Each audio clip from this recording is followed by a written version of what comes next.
Ever wondered how much a bag of coins, a piece of land, or even a few prized cows could change a life forever?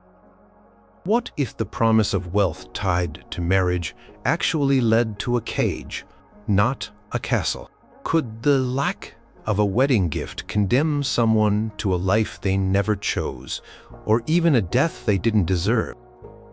Get ready to explore some truly unbelievable stories where a dowry, or sometimes the shocking absence of one, became the single most important factor in deciding someone's entire future. These are tales from history and from around the world, showing just how powerfully a marriage portion could shape destiny. From queens to commoners, their lives were steered by these ancient customs, sometimes towards glory, often towards heartbreak, and occasionally into situations so strange you would scarcely believe them. Prepare to see how these financial arrangements were not just about money. They were about power, survival, and the ultimate course of a single human life. Number 9, the child queen, whose dowry became a kingdom's ransom. Imagine being a princess, not even old enough to read epic tales of queens, and suddenly you are one. This was the reality for Isabella of Valois. She was born in Paris, in the Grand Palace of the Louvre, in November 1389. Her father was King Charles VI of France, a ruler whose reign was marked by periods of mental illness. Her mother was Isabeau of Bavaria, a queen who navigated complex political waters. Isabella was just one of their many children, a small princess in a glittering but often unstable court. When Isabella was barely 6 years old, a very serious proposal arrived. King Richard II of England wanted to marry her. Richard was a grown man, nearly 30. He was a widower, his first beloved wife, Anne of Bohemia, having died a couple of years earlier. Why would he want to marry a child so young she still played with dolls? The reasons were all about politics and peace. England and France had been tangled in the 100 Years' War for decades. This marriage was seen as a way to secure a truce, a pause in the fighting that had cost so many lives and so much money. A royal marriage could seal a treaty better than any written document. So the negotiations began. And a huge part of these negotiations was Isabella's dowry. A dowry was the money, goods, or land that a bride brought to her husband or his family upon marriage. For a princess, especially one marrying a king, the dowry was expected to be enormous. It was a symbol of her status, her family's wealth, and the value of the alliance she represented. France promised a staggering sum for little Isabella, 800,000 gold francs. This was a fortune, enough to fund armies or build castles. The English were pleased with this figure. It was agreed that a portion would be paid up front, and the rest would follow in installments. In October 1396, 7-year-old Isabella was married to Richard II. The ceremony was lavish, a display of royal power and the hopeful new peace. She traveled to Calais, which was then English territory, for the wedding. Contemporary accounts say Richard was kind to his child bride. He treated her with respect and gentleness. He reportedly told her she would be a great lady and queen.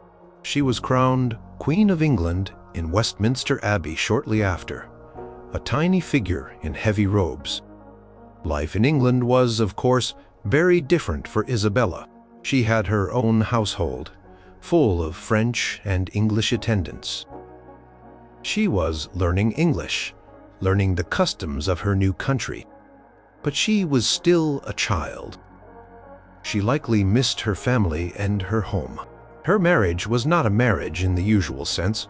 It was a political arrangement, and she was a pawn, albeit a very valuable one, in the game of kings. Promised dowry, however, started to become a problem. The full amount was slow to arrive. Payments were missed. This caused friction between the two kingdoms. Dowries were serious business. Failure to pay could be seen as an insult or a sign that the alliance was not being taken seriously. Then, Isabella's world turned upside down. In 1399, when she was just 10 years old, her husband, King Richard II, was overthrown by his cousin, Henry Bolingbroke, who became King Henry IV. Richard was imprisoned and died shortly after, likely murdered, in early 1400. Suddenly, little Queen Isabella was a widow in a foreign land, her husband dead, and his enemy on the throne. Her situation was precarious. What would happen to her? And what about her dowry? The English, under Henry IV, argued that since the marriage was not consummated due to her young age, and since Richard was dead, they should not only stop expecting further dowry payments from France, but also keep what had already been paid.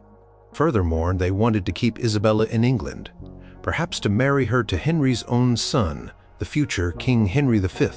This would maintain some link with France and keep her dowry portion in English hands. The French, understandably, were outraged. They demanded Isabella's safe return. They demanded the repayment of the dowry money that had been sent to England. They argued that she was their princess, and she should be free to come home. Negotiations dragged on for years. Isabella was kept in a kind of polite captivity. She was moved from castle to castle, treated well enough, but certainly not free. The issue of her dowry and her person became a major point of contention between England and France, worsening relations that the marriage was supposed to have healed. Finally, in 1401, after much diplomatic wrangling, it was agreed that Isabella could return to France. She was still only 11 years old, but the English kept the part of her dowry they had already received. This remained a sore point for France for a long time. The fate of this young girl was tied directly to the money and politics surrounding her marriage. Back in France, Isabella's life continued to be shaped by dynastic plans. She was still young and royal, a valuable asset for marriage alliances. In 1406, at the age of 16, she was married again, this time to her cousin Charles, Duke of Orleans. He was a notable poet. This marriage seemed to be a happier one. But Isabella's story did not have a happy ending in the fairy tale sense. She died in childbirth in September 1409, just before her 20th birthday. She left behind a young daughter, Joan of Valois. Isabella's life was short and dramatic. From child bride to widowed queen in a hostile land, her existence was a constant negotiation between powerful men and nations. And through it all, her dowry promised, partially paid, disputed, and ultimately a factor in international relations, played a crucial role. It was the price of peace, the reason for her marriage, a source of conflict after her husband's death, and a heavy burden for a young girl who was made a queen before she even truly understood what it meant. Her fate, from that very first proposal when she was 6, was sealed by the expectations and the financial weight of her royal dowry. Number 8. The Indian queen whose dowry included a future megacity. Imagine a wedding gift so grand that it included a group of islands that would one day become one of the world's most bustling and important cities. This is not a fantasy. It was part of the dowry of a Portuguese princess named Catherine of Braganza when she married King Charles II of England in 1662. Her fate, and the fate of empires, was intricately linked to this extraordinary marriage portion.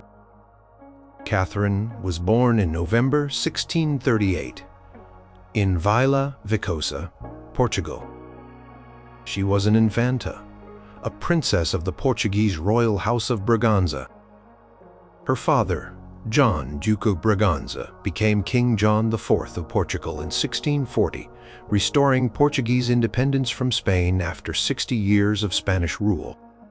Catherine grew up in a convent, receiving a quiet and religious education largely shielded from the outside world. Portugal at this time was a significant colonial power, with territories in South America, Africa, and Asia. Across the sea, England had just gone through a tumultuous period. The monarchy had been restored in 1660 with Charles II, after years of civil war and the rule of Oliver Cromwell. Charles was known as the Merry Monarch for his love of pleasure and his many mistresses. He needed a queen, and he needed an alliance that would benefit England. Portugal needed allies too. They were still wary of Spain and wanted to secure their newfound independence. An alliance with England, a rising naval and commercial power, would be very valuable. A royal marriage was the traditional way to cement such an alliance. Catherine of Braganza was seen as a suitable bride for Charles II.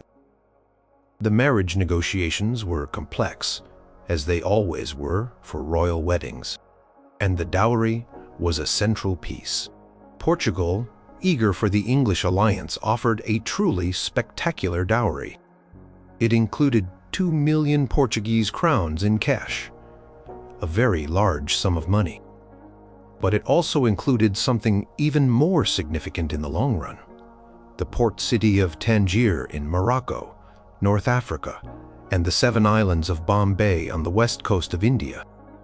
Additionally, Portugal granted England trading privileges in Brazil and the East Indies. For England, this was an incredible deal. Tangier offered a strategic naval base in the Mediterranean, a gateway to trade, and a check on rival powers. Bombay, though at the time a relatively small and swampy settlement, gave England its first direct territorial foothold on the Indian subcontinent, a place where the East India Company was already trading but did not own sovereign land. This part of the dowry would have far-reaching consequences, laying a foundation stone for the future British Empire in India. Catherine herself probably had little say in these arrangements. She was a princess, and her marriage was a matter of state. In May 1662, she arrived in Portsmouth, England. She was 23 years old. She spoke little English and was a devout Catholic, which made some in Protestant England suspicious of her. She married Charles II in 2 ceremonies, a secret Catholic one and a public Anglican one. Her personal fate as Queen of England was mixed. Charles was notoriously unfaithful. He had many mistresses, some of whom he flaunted openly at court, which caused Catherine considerable distress. She found the English court, with its looser morals and complex politics, very different from her sheltered upbringing in Portugal. One of the greatest personal sorrows for Catherine was that she failed to produce an heir to the throne. She had several pregnancies, but none resulted in a living child who survived. In a time when a queen's primary duty was seen as providing a successor, this was a significant blow to her position and her happiness. It also created political instability, as the succession would pass to Charles's brother James, who was openly Catholic and deeply unpopular with many in England. Despite these personal challenges, Catherine conducted herself with dignity.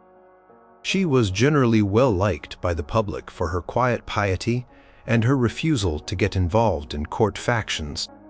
She is also credited with popularizing tea drinking in England. Tea was already known, but it was her regular habit of drinking it that made it fashionable among the aristocracy, eventually spreading to become a national beverage. The dowry territories had their own fates. Tangier proved very expensive for England to maintain and defend against local Moroccan forces. After 22 years, in 1684, the English decided it was not worth the cost and abandoned it, destroying the harbor and fortifications they had built. Bombay, however, was a different story. Initially, The king found it to be of little direct value and leased it to the English East India Company in 1668 for a nominal rent of £10 of gold a year. The company recognized its potential. It had a superb natural harbor and was well located for trade. They moved their Western India headquarters there. Under English administration, Bombay began to grow. It attracted merchants, artisans, and workers from various communities. It developed into a major trading port, a center for shipbuilding, and eventually the bustling cosmopolitan metropolis we know today as Mumbai. The acquisition of Bombay through Catherine's dowry was a pivotal moment, giving England a crucial base from which its influence in India would expand dramatically over the next 2 centuries. Catherine remained in England even after Charles II died in 1685. She stayed through the reign of his brother James II, and even after James was overthrown in the Glorious Revolution of 1688. She finally returned to Portugal in 1692, after 30 years in England. She was treated with great respect in her homeland, and even served as regent for her brother, King Peter II, on a couple of occasions. She died in Lisbon in December 1705. Catherine of Braganza's life was shaped by her royal birth and the extraordinary dowry she brought to her marriage, while her personal life, as Queen of England, had its share of sadness and disappointment, particularly her childlessness and her husband's infidelities. Her dowry had a profound and lasting impact on world history. Those 7 islands of Bombay, a seemingly minor part of a massive wedding gift, became a cornerstone of British power in Asia. Her fate was to be the queen whose marriage portion helped change the map of the world, linking her name forever to the rise of a global empire and the birth of a megacity. Number 7. The unchosen path of the dowerless daughter. For many young women in centuries past, particularly in medieval and early modern Europe, the presence or absence of a dowry was like a fork in the road, leading to vastly different life paths. If a family, especially a noble or gentry family, could not provide a suitable dowry for their daughter, one common and often unchosen fate was a life within the stone walls of a convent. This was not always a decision made from religious devotion. Frequently, it was a practical, economic one, sealing a fate of seclusion. Imagine a family with several daughters. In societies where a dowry, land money, valuable goods was essential for a woman to marry into a family of similar or higher social standing, each daughter represented a significant future expense. A dowry was not just a gift. It was a crucial part of the marriage contract. Provided the new husband with resources, contributed to the financial establishment of the new household, and was sometimes intended to support the wife if she became widowed. If a family's wealth was limited, or if there were many sons whose inheritances and careers also needed to be secured, providing substantial dowries for all daughters could be a crippling burden. In such situations, the convent offered an alternative. The dowry required to enter a religious house was usually much smaller than that required for marriage to a man of comparable social rank. Sometimes a gift of land to the convent or a one-time payment would suffice. For families struggling to maintain their status and resources, placing a daughter in a nunnery was a socially acceptable way to provide for her future without depleting the family estate. This meant that many young women entered convents not because they felt a strong spiritual calling, but because it was the path chosen for them by their families, due to a lack of dowry funds. Their fate was sealed by economic necessity. Once inside the convent, they would take vows of poverty, chastity, and obedience, dedicating their lives to prayer and religious duties. For some, this life could offer consolations, education, a community of women, freedom from the dangers of childbirth, and perhaps even opportunities for leadership if they rose to become an abbess or prioress. Some convents were renowned centers of learning and artistic production. However, For others, this enforced religious life could feel like a prison. They might have longed for marriage, for children, for a life in the secular world they saw only through the convent gates. Letters and chronicles from the period sometimes hint at the unhappiness of women who felt trapped by their circumstances. They were committed to a lifelong vocation that was not of their own choosing. Their personal desires sacrificed for the financial stability or social ambitions of their families. Consider the context of the time. For a woman of noble or respectable birth, without a dowry, other options were limited. Remaining unmarried at home, a spinster in the family household often meant a life of dependency, sometimes viewed as a burden. She might be relegated to unpaid domestic work, caring for aging parents or her siblings' children, with little autonomy or status of her own. Marriage to someone of a much lower social class was often unthinkable, as it would diminish the family's standing. Service in another noble household was possible, but her position would be that of a dependent. The convent, therefore, was presented as an honorable and pious alternative. It preserved the family's dignity and provided the daughter with a recognized and respected role in society, even if it was a role she did not personally desire. The decision was often made when the girl was quite young, sometimes before she was old enough to understand fully what it meant. There were, of course, women who genuinely chose the monastic life, who felt a deep religious calling and found fulfillment within the convent's routines and spiritual practices. But the reality for many others was that the lack of a marriage portion directly led to a life behind the veil. Their fate was not determined by their piety or their talents, but by the contents of their father's purse or the extent of his lands. This practice was widespread across Catholic Europe for centuries. From Italy to France, Spain to Germany and England, before the Reformation, convents housed countless women whose entry was facilitated or necessitated by dowry considerations. The system perpetuated itself. Families endowed convents, and convents in turn provided a place for the dowerless daughters of those same families or others like them. The individual stories of these women are often lost to history, absorbed into the collective life of their religious orders. But occasionally, through surviving letters, convent records, or biographical accounts of those who later became prominent for other reasons, we get glimpses of the personal impact of this system. We see the resignation, sometimes the sadness, but also sometimes the adaptation and resilience of women whose life paths were irrevocably altered because they lacked the material wealth deemed necessary for marriage in the world outside. Theirs was a quiet fate, sealed not by grand political schemes or dramatic events, but by the simple, stark fact of an insufficient dowry leading them away from the altar of marriage and towards the altar of God, whether they willed it or not. On number 6, the dowry demand that ended in a fiery death.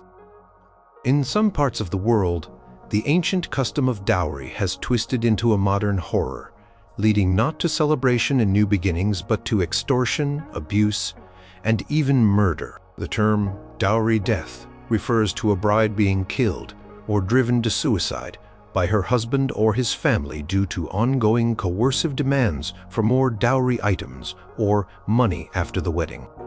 While this is a crime, the insidious pressure for dowry can seal a young woman's fate in the most tragic way imaginable. Let us consider a story based on many documented cases that illustrates this terrible reality. Imagine a young woman named Priya. This is not her real name, but her story reflects the experiences of many. Priya grew up in a loving, middle-class family. She was educated, hopeful, and excited about her arranged marriage to a young man from a seemingly respectable family. Her parents, wanting the best for their daughter, provided a substantial dowry as per the customs and agreements made before the wedding. This included gold jewelry, household appliances, furniture, and a sum of cash. They stretched their finances, taking loans to ensure their daughter would be well received and respected in her new home. The wedding was a joyous occasion, full of color, music, and feasting. Priya moved into her husband's family home, hopeful for a happy future. For the first few weeks, things seemed normal, but soon the atmosphere began to change. Her mother-in-law started making subtle comments about the dowry, suggesting that certain items were not of the expected quality, or that friends of the family had received much more for their sons. Her husband, who had seemed kind before the marriage, began to grow distant and irritable when the topic of dowry was raised by his parents. The subtle comments soon escalated into direct demands. Priya's in-laws told her that they needed more money for various reasons: a business expansion for her husband, an unexpected family expense. They insisted that her parents were capable of providing more. Priya was distressed. She knew her parents had already given as much as they could, possibly more. She tried to explain this, but her words were dismissed. The pressure mounted. She was subjected to daily harassment. Taunts about her family's stinginess became common. She was often denied proper food or made to do excessive household chores. Her husband either joined in the criticism or remained silent, offering her no support. She felt isolated and trapped. Communication with her own family was restricted. Her in-laws monitored her calls or discouraged her from visiting her parents, fearing she would complain. Priya's parents, when they did manage to speak with her or hear whispers of her trouble, were deeply worried. They tried to intervene, speaking with her husband's family, sometimes even giving in to smaller demands in the hope of buying peace for their daughter. This often only emboldened the in-laws, who saw it as proof that more could be extracted. The situation for Priya became unbearable. Constant mental torture, the feeling of being worthless except for what material goods she could bring, eroded her spirit. She lost weight, became withdrawn, and lived in constant fear. The demands for more dowry were relentless. Her husband's family threatened to send her back to her parents in disgrace, a terrible social stigma for a young woman and her family. Sometimes there were threats of violence. Then, one day, tragedy struck. The official story, often the one presented by the husband's family in such cases, might be that Priya died in a kitchen accident. Perhaps they would say her sari caught fire while she was cooking with a kerosene stove, or there was a gas cylinder explosion. These are common explanations given for what are known as bride burnings. The reality, as investigations in many such cases later reveal, is far more sinister. It might be that Priya, unable to bear the torture any longer, was driven to take her own life. Or, in the most horrifying scenarios, she was deliberately set on fire by her husband or in-laws after being doused with kerosene because she and her family could not or would not meet their escalating dowry demands. The motive? To eliminate her so the husband could remarry and obtain a new, larger dowry from another unsuspecting family. Priya's fate was sealed by greed disguised as custom.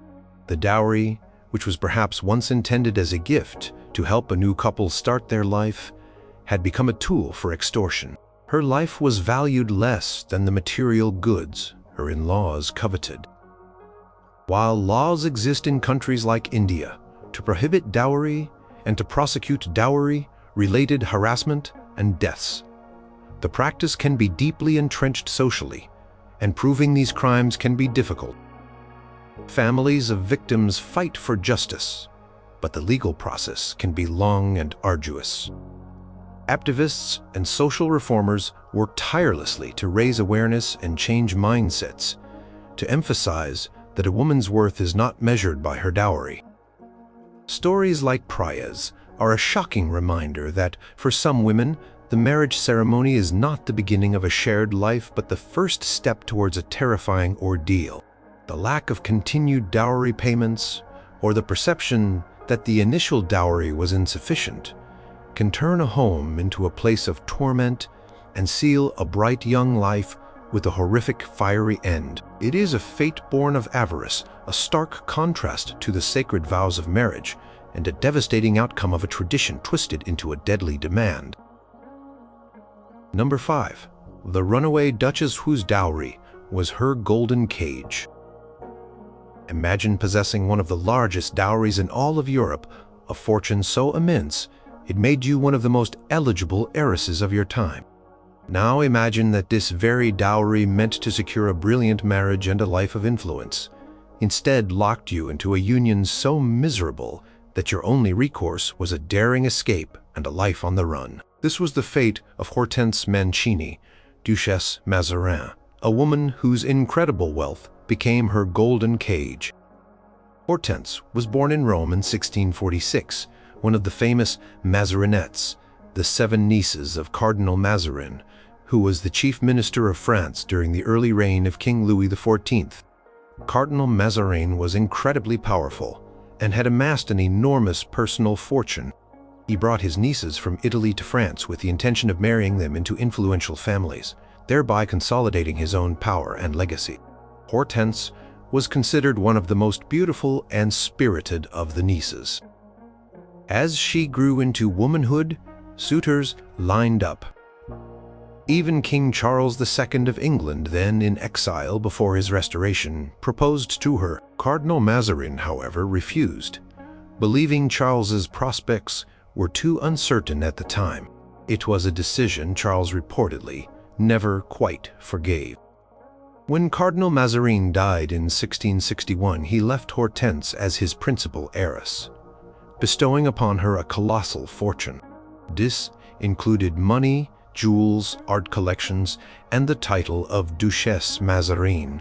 She was now, arguably, the richest woman in Europe. With such wealth, a magnificent marriage was expected. The man chosen for her was Armand Charles de la Porte de la Meilleraye. Upon marrying Hortense, he was granted the title Duke Mazarin and took her surname. He was, on paper, a great match, handsome, from a good family, and now, thanks to his wife, incredibly wealthy. The marriage took place in 1661. Hortense was just 15. Her husband, the Duke Mazarin, soon revealed himself to be a man of extreme and bizarre religious fanaticism and an obsessive jealousy.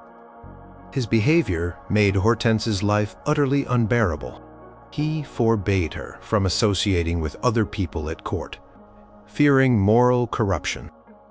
He dismissed her female servants if he suspected them of levity. He had her teeth checked regularly by a dentist, not for health, but because he was obsessed with the idea that her beauty might tempt other men or herself into sin.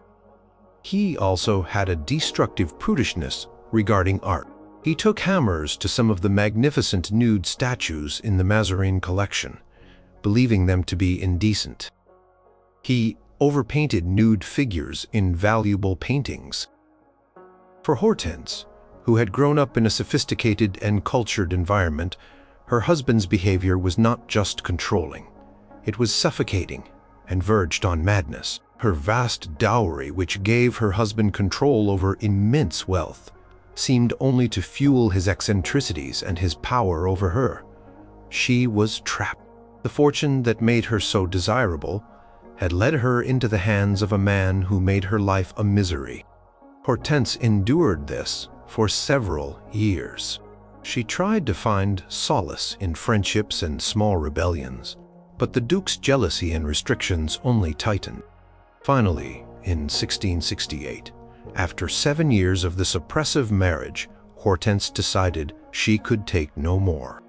She did something almost unheard of for a woman of her rank at that time.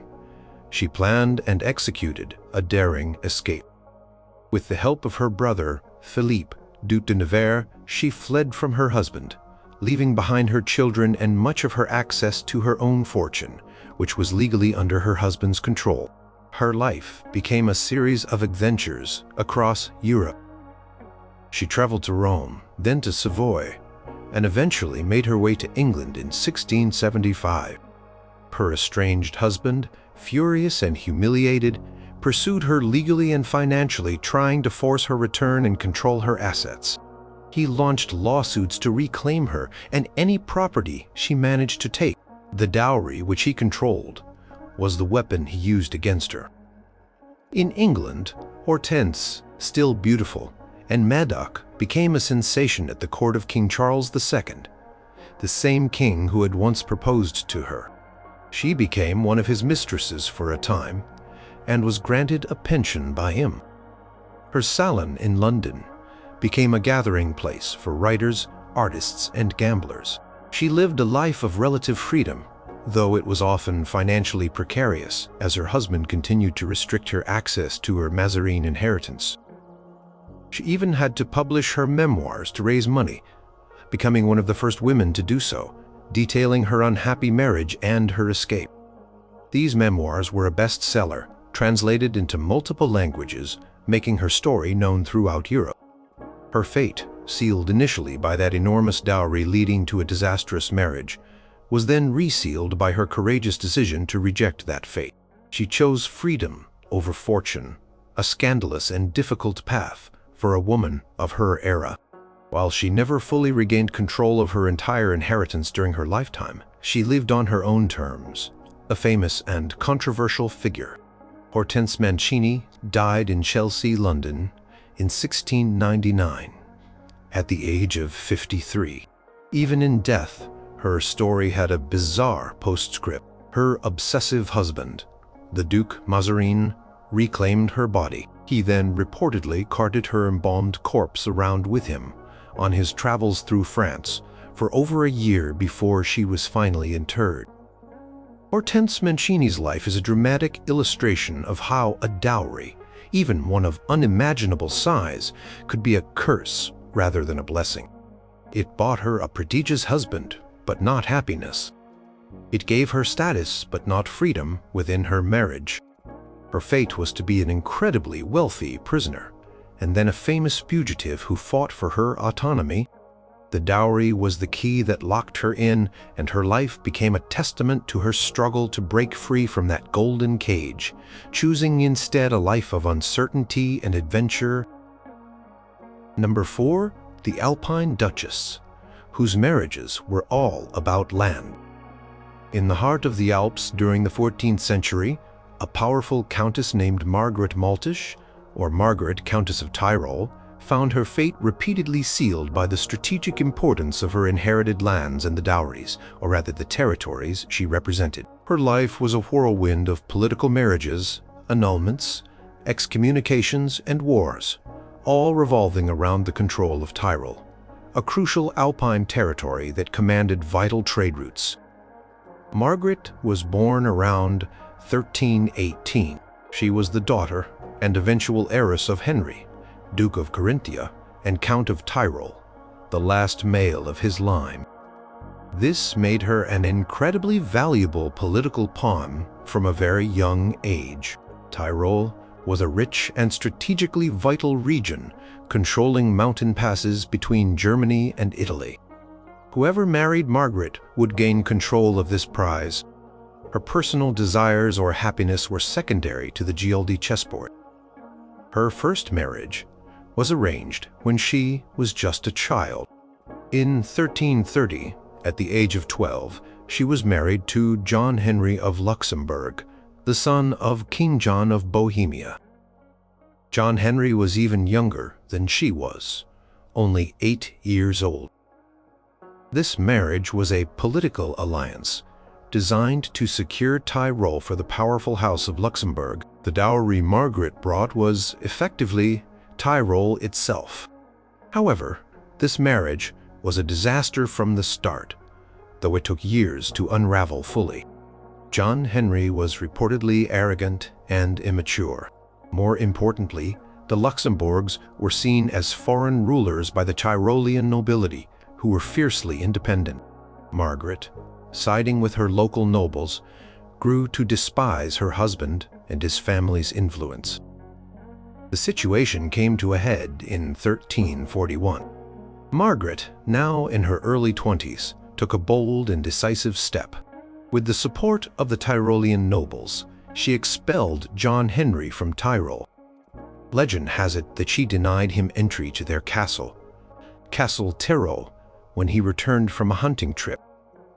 This effective, if unconventional divorce set the stage for her next politically charged marital move.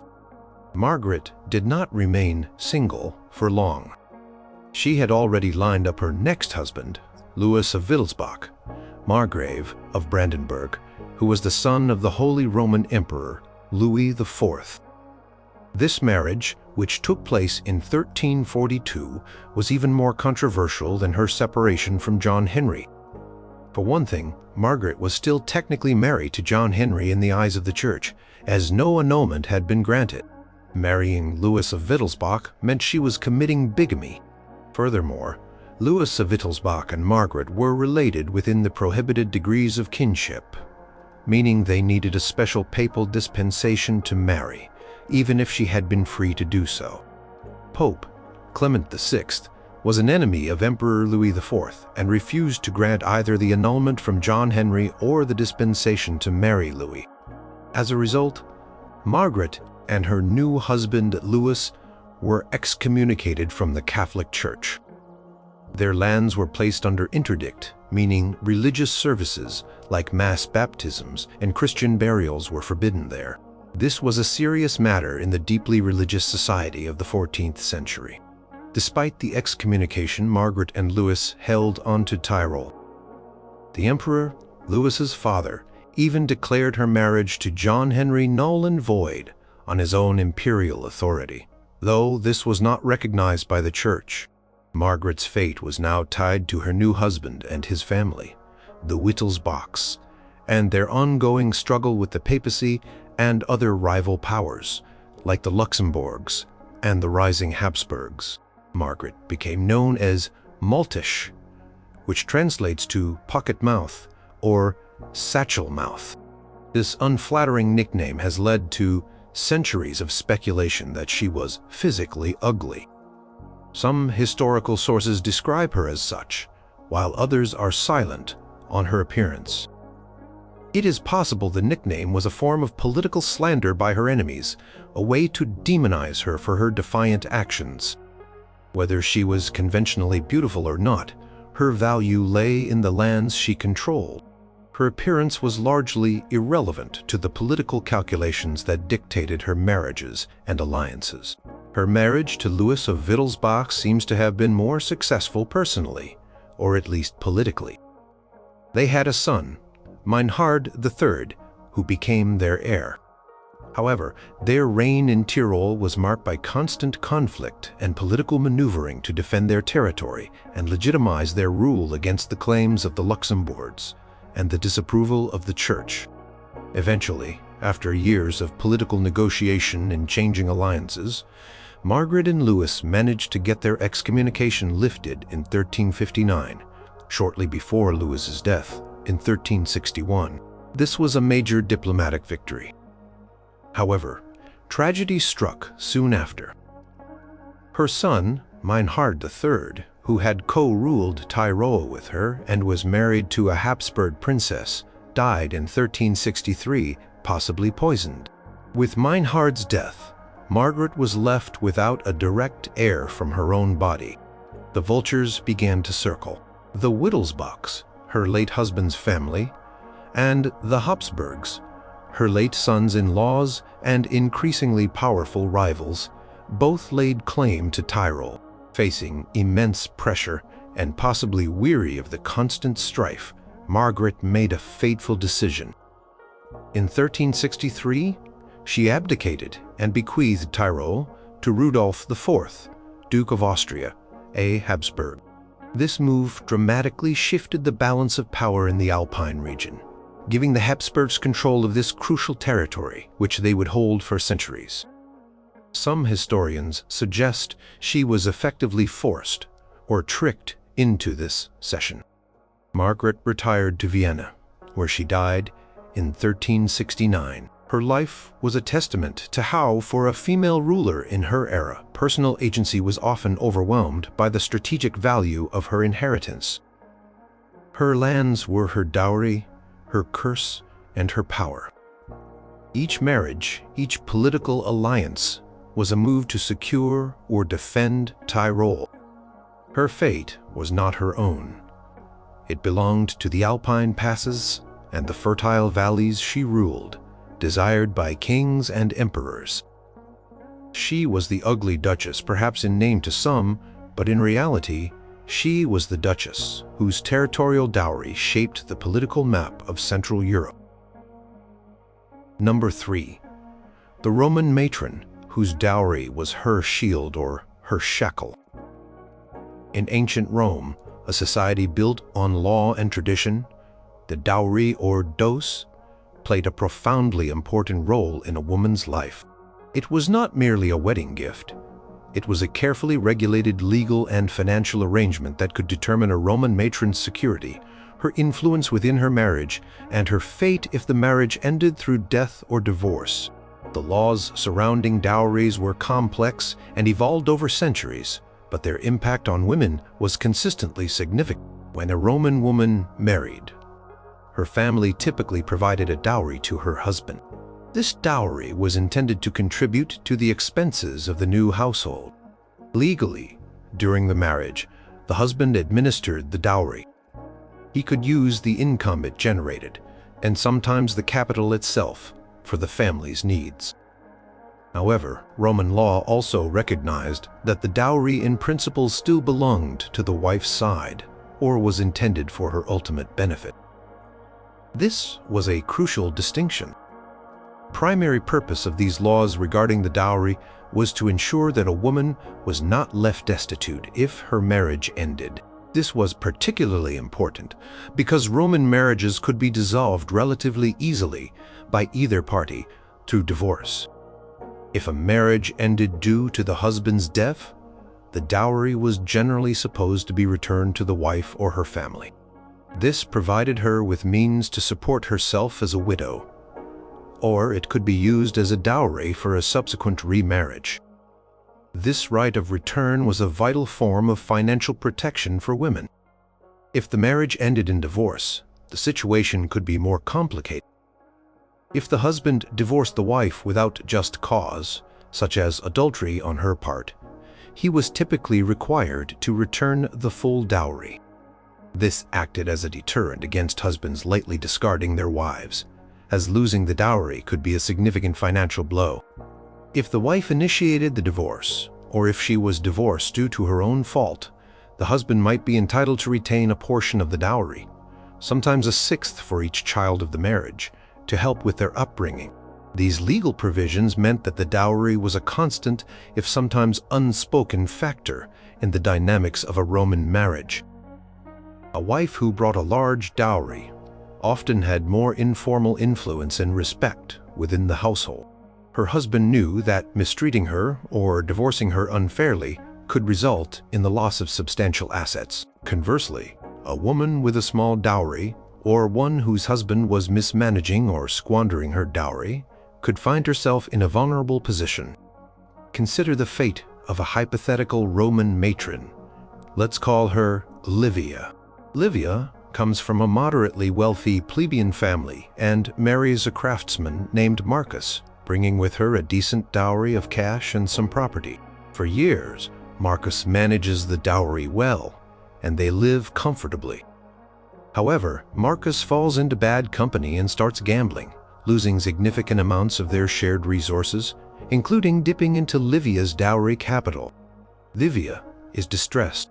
Under Roman law, while the husband administered the dowry, he was not supposed to alienate it, sell it off, or waste it recklessly without his wife's consent, especially if it included land. If Livia feared her entire dowry was at risk, she or her family members could potentially take legal action to protect it, or at least to ensure its return if the marriage dissolved. If Marcus divorced her to marry a wealthier woman, Livia would have a strong claim for the return of her original dowry, which would be her lifeline. If he died, the dowry would revert to her, allowing her to live independently or remarry. However, if Livia had brought a very small dowry, or if her family was not powerful enough to challenge Marcus effectively, her situation would be more precarious. The loss of her dowry through his mismanagement could leave her with very little if the marriage ended. Her fate would be tied to his financial prudence or folly. The laws also evolved. In the early Republic, dowries were more under the husband's control. By the late Republic and Imperial period, laws increasingly favored the wife's ultimate right to her dowry, recognizing it as a form of social security. There were specific legal actions like the actio reaxoriae, action for the wife's property, that a woman could bring to recover her dowry upon divorce. Sometimes, dowries were so substantial that they became matters of public record or even political contention, especially among the elite senatorial class. Transfer of large properties or sums of money as dowries could impact family fortunes for generations. There are historical accounts of legal battles over dowries, treating how central they were to family law and women's economic standing. The Roman dowry system, therefore, was a double-edged sword. On one hand, it provided a measure of financial security and legal protection that was quite advanced for its time, acknowledging a woman's contribution to the marriage and her need for support if it ended. On the other hand, her fate was still heavily dependent on the size of that dowry and the integrity of her husband in managing it. A woman whose dowry was secure and substantial had a shield against poverty and mistreatment. A woman whose dowry was small, lost, or stolen by an unscrupulous husband could find herself in dire straits, her future shackled by its absence. The laws around dowries were a constant backdrop to the lives of Roman women, shaping their marriages, their power within them, and their prospects for survival should those marriages fail. Number 2. The ghostly dowry for a bride beyond the veil. In some cultural traditions, the significance of marriage and its associated rituals, including the dowry, extends so far that it even encompasses the deceased. One such practice is ghost marriage, known in Chinese as Minghun. In these unions, one or both of the partners are deceased, and yet a wedding ceremony is performed, often complete with the exchange of a dowry. This practice, though less common today, has a long history and seals a fate not just for the living, but for the spirits of the dead, according to believers. Imagine a young woman who dies unmarried. In some traditional Chinese beliefs, this could be seen as an unfortunate state, leaving her spirit restless and without a family in the afterlife to care for her through ancestral rites. Similarly, a young man who dies without a wife might be considered to be lonely in the spirit world, and his family line might be seen as incomplete. A ghost marriage could be performed to rectify these situations, to provide companionship for the deceased in the afterlife, and to ensure the continuation of family lineage, sometimes through the adoption of an heir for the deceased couple. The dowry in a ghost marriage plays a crucial role, just as it would in a marriage between the living, though its form and purpose are adapted to the spectral circumstances. If a deceased woman is being married to a living man, a rare form, usually if his living fiancé died before the wedding, or more commonly to a deceased man, her family would provide a dowry.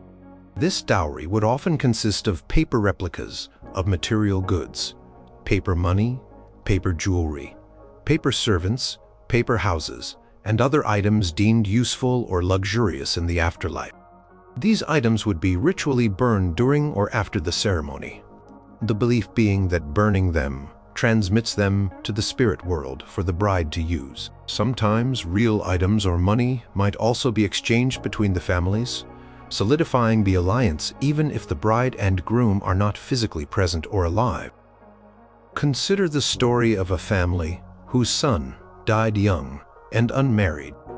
His parents, grieving and concerned for his spiritual well-being, might seek out a deceased bride for him.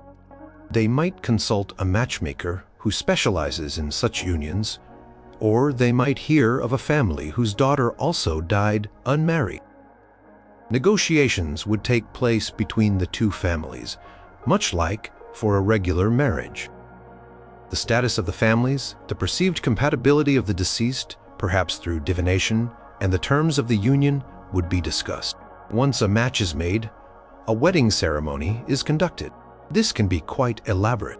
The deceased bride might be represented by an ancestral tablet, a photograph, or even a specially constructed effigy or bamboo figure dressed in wedding clothes.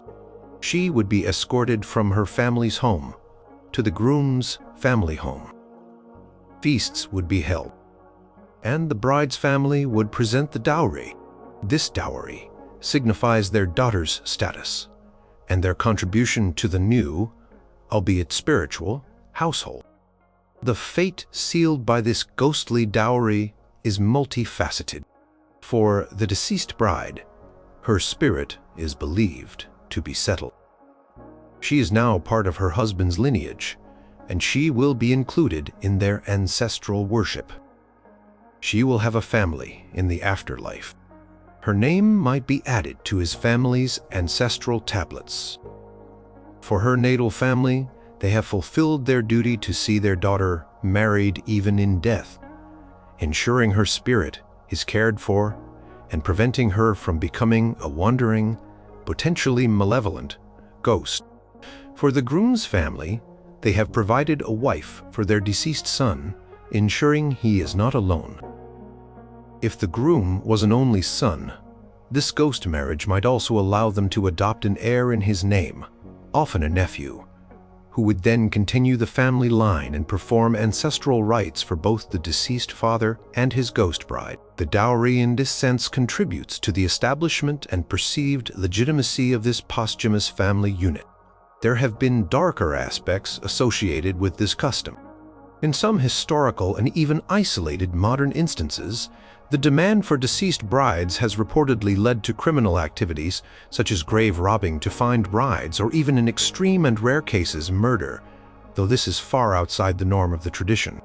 More commonly, the financial aspect of the dowry can still be a significant burden or a point of negotiation, even when dealing with a marriage for the deceased. Practice of ghost marriage and its associated dowry highlights how deeply ingrained marriage customs can be, extending beyond the realm of the living. It shows a profound concern for the spiritual well-being of ancestors and the continuity of family lines. The dowry in this context is not for the material comfort of a living bride, but for her status and provision in the afterlife, and for the ritual completion of a social and spiritual obligation. It seals a fate that transcends earthly existence, binding families and spirits together in a union that defies death itself, all through the symbolic power of a wedding and its requisite offerings. Number 1. The ruined inheritance that led to a life in tatters. In the rigidly structured societies of 18th or 19th century Europe, a woman's dowry was often her most significant financial asset, the bedrock upon which her married life and future security were supposed to be built. The loss of this dowry, whether through misfortune, mismanagement, or outright fraud, could be catastrophic, plunging a woman from a position of expected comfort and respectability into a life of hardship, dependency, or even destitution. Her fate could be irrevocably sealed by the disappearance of these vital funds. Imagine a young woman, let's call her Eleanor, born into a respectable middle-class family in, say, England during the early 1800s. Her father, a merchant or a professional, has worked diligently to set aside a dowry for her. This sum is not vast by aristocratic standards, but it is substantial enough to ensure she can marry a man of similar standing, perhaps a clergyman, a lawyer, or another merchant, and live a comfortable life.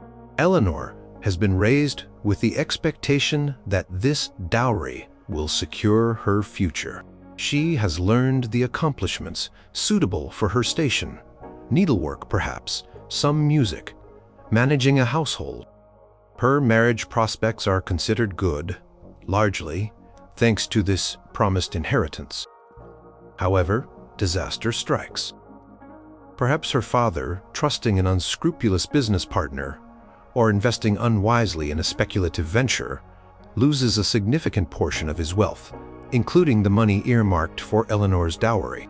Or maybe, after her father's untimely death, the executor of his will proves to be dishonest or incompetent, and the inheritance, including the dowry, is squandered or stolen. Suddenly Eleanor, who was once a prospective bride with a decent portion, is left with little or nothing. Consequences for Eleanor are immediate and devastating. Her social standing plummets.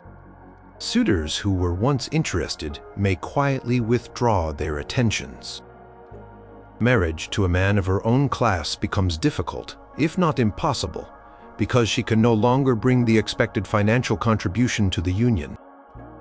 In an era where women had few independent career options, especially women of gentle birth, who were not expected to work for wages in manual or most commercial jobs, the loss of a dowry meant the loss of her primary path to economic security and social status. A suitable marriage. Eleanor's fate now diverges sharply from the one she anticipated.